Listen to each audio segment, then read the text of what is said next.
Halo, assalamualaikum warahmatullahi wabarakatuh. Jumpa dengan saya lagi, Neng Eva. Gimana kabarnya sahabat hikmah semuanya hari ini? Yang soleh dan solehah, yang baik hatinya, yang cantik dan yang ganteng, yang tidak sombong, rajin menabung, serta rajin sedekah. Semoga hari ini sehat-sehat walafiat dan dalam lindungan Allah Subhanahu wa Ta'ala, dan semoga kita semuanya mendapatkan kucuran rahmat, keberkahan, dan keridhoannya, serta mendapat syafaat baginda Rasulullah Shallallahu Alaihi Wasallam, baik ketika di dunia maupun di akhirat kelak. Amin, amin, amin ya robbal alamin.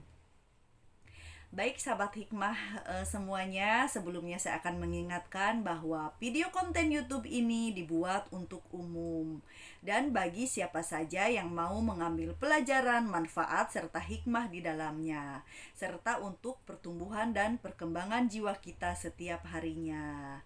Dan juga video konten YouTube ini dibuat tidak untuk menyinggung atau merendahkan siapapun. Justru sebaliknya, di sini kita belajar berbenah jiwa. Karena sampai kapanpun kita adalah pelajar di muka bumi ini. So, semangat terus dan jangan pernah bosan belajar tentang batiniah, tentang spiritualitas, untuk penyucian jiwa kita dan juga untuk pembeningan hati kita menuju ketauhidan kepada Allah Subhanahu wa taala, ya. Karena sesungguhnya manusia itu tak peduli agama apapun gitu kan, semua manusia atau semua makhluk di bumi ini bertauhid kepada Allah Subhanahu wa taala.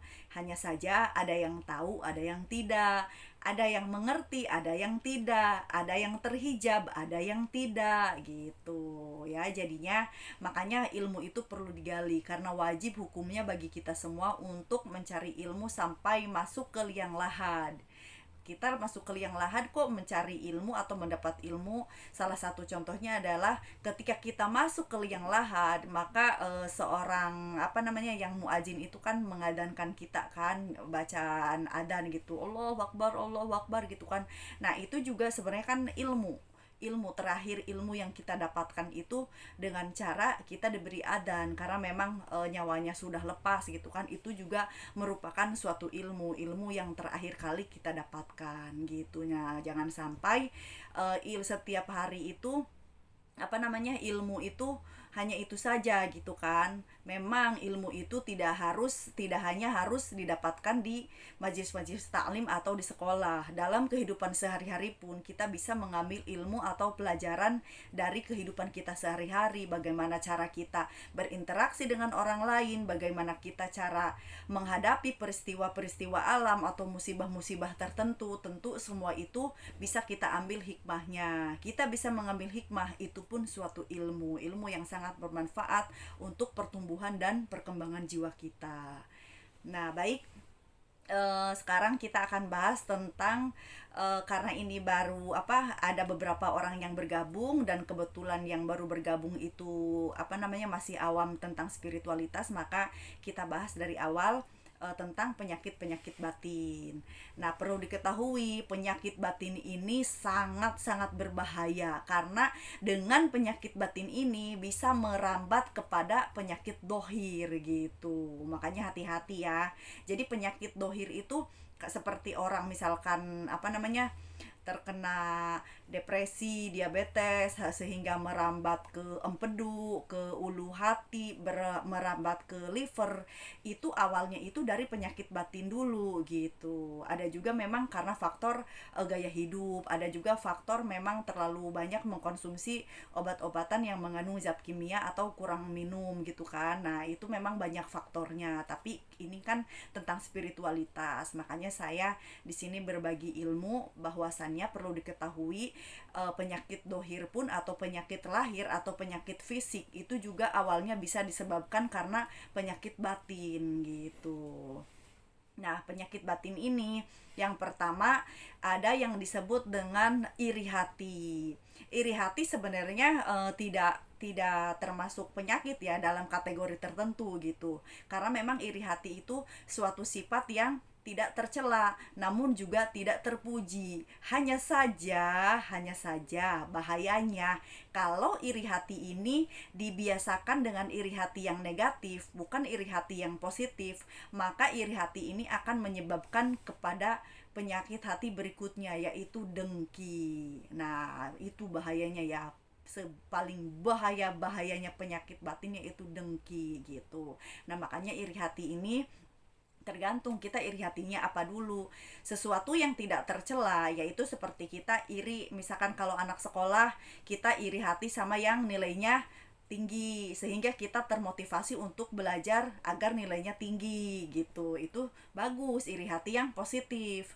Misalkan ada orang nih, misalkan wah berhasil sukses dalam pekerjaannya, iri hati ingin sukses juga, terus kita berjuang dengan cara yang positif sesuai kemampuan kita, atau misalkan kita meningkatkan ilmu sekolah lagi, atau misalkan banyak mempelajari ilmu-ilmu tentang pekerjaan agar sukses misalkan, terus bersaing positif gitu kan. Nah, berarti itu namanya iri yang positif, itu bagus, tidak apa-apa. Jadi biar hidup itu sama-sama sukses gitu kan, sama-sama berhasil gitu, sama-sama banyak uang misalkan, ya itu tidak masalah, itu bagus gitu, selama bersaing dengan sehat, iri hati yang positif.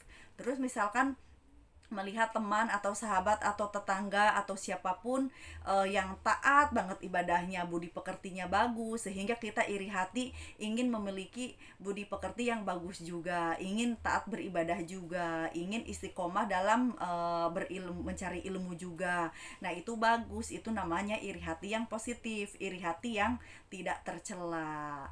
Yang tercela itu yang condong kepada penyakit batin berikutnya, atau yang disebut dengan dengki itu iri hati yang misalkan ada orang punya ini pengen ikutan, ada orang beli ini pengen juga, tapi disertai hati yang tidak suka sama orang itu gitu. Jadi sama orangnya benci, tapi sama perilakunya diikuti, dia beli ini pengen beli ini, dia beli itu pengen beli itu, tapi sama orangnya nggak suka gitu, orangnya dibenci tapi perilakunya diikuti.